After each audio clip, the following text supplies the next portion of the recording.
नमस्कार साथियों, मीमांसा हिस्ट्री में आपका स्वागत है।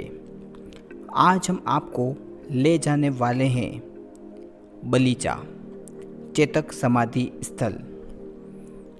वो स्थल जहाँ पर महाराणा प्रताप के स्वामी भक्त घोड़े चेतक ने अपना बलिदान दिया था।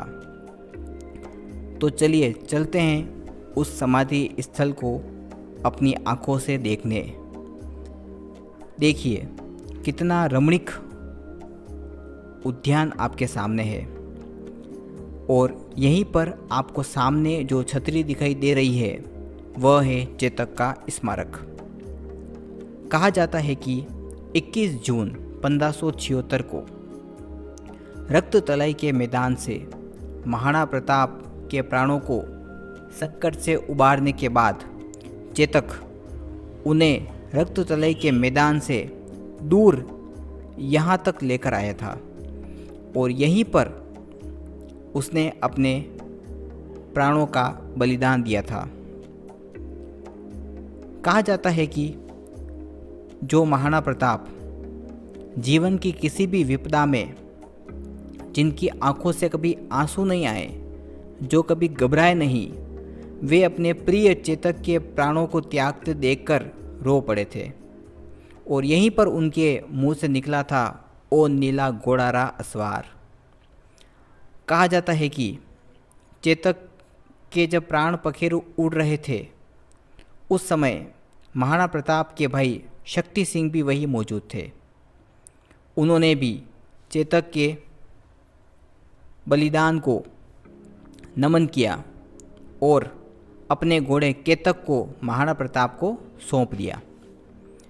तो चलिए अब हम आपको इसी के पास बने एक प्राचीन शिव मंदिर की ओर लेकर चलते हैं।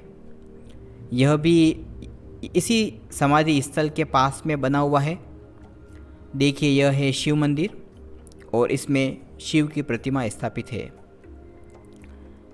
अब हम आपको वो नाला बताने वाले हैं जिसको चेतक ने पार किया था। तो आपके सामने ये नाला है। अभी वर्तमान रूप में ये ढका हुआ है और संरक्षण के अभाव में इसमें कूड़ा करकट भी भरा हुआ है, जो कि हमारे लिए बहुत ही दुर्भाग्यपूर्ण है। हर भारतीय के लिए ये बहुत ही दुर्भाग्यपूर्ण है कि इतना गौरवशाली स्थल भी इस तरह से जर्जर अवस्था में पड़ा हुआ है। तो ये आपके सामने जो नाला आपको दिखाई दे रहा है, इसी नाले को चेतक ने पार किया था और उसके बाद में यहाँ से आगे होते हुए उसने समाधि स्थल पर प्राण त्यागे थे। वहीं पर महाराणा प्रताप ने उसका समाधि स्थल बनवाया और एक पुजारी को वहाँ पर नियुक्त किया था। तो ये आप देख सकते हैं कि यह दर्रे का रास्ता है। यहाँ से घोड़ा दौड़ता हुआ आया। रक्त तलाई का मैदान जो कि यहाँ से दूर है, वहाँ तक चेतक जो है वो दौड़ कर आया और इस मैदान को, ये जो आपके सामने जो ये दर्रा दिखाई दे रहा है, इस दर्रे को पार करने के बाद उसने अपने प्राण त्यागे। उस समय में यह दर्रा पानी के बहाव से युक्त था। वर्तमान में यहाँ पर अनेक तरह के ज़मीन ये आने के कारण ये दर्रा जो है वो एक, आप कह सकते हैं कि केवल एक कुएं के रूप में परिवर्तित हो चुका है, जबकि उस समय ऐसा नहीं था। उस समय ये चलता हुआ था। तो इसको पार करने के बाद चेतक ने अपने प्राण त्यागे थे। तो आगे हम आपको जो दर्रा है वो भी बताएंगे।